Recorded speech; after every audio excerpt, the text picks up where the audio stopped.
Hi, this is Tim. Welcome to Tim's Tips. In this series of videos, we're going to be looking at the all-new JUKI NX7. Stay tuned, I'm sure it's going to wow you. Hi and welcome back. Let's talk about the JUKI Smart Feed. The Smart Feed system is designed to use for those fabrics that might be a little troublesome. Sometimes a knit, jersey, vinyl or synthetic, or maybe even artificial leather might be troublesome in feeding through the regular foot with the machine.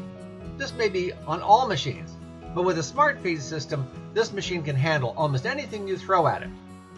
To engage the JUKI Smart Feed, you simply grasp the feeding system on the rear of the machine, pulling it down and latching it into its lower parked position.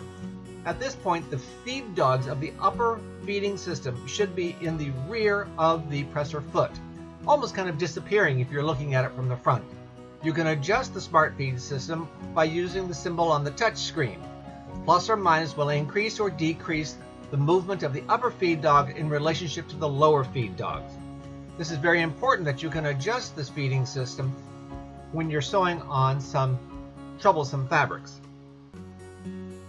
To remove the Smart Feed system or to disengage it, you simply raise the foot like you did when you were engaging it, grasp the Smart Feed mechanism, pull it down and back and raise it up into its proper parked position. Hope you found the video interesting. Thanks for watching.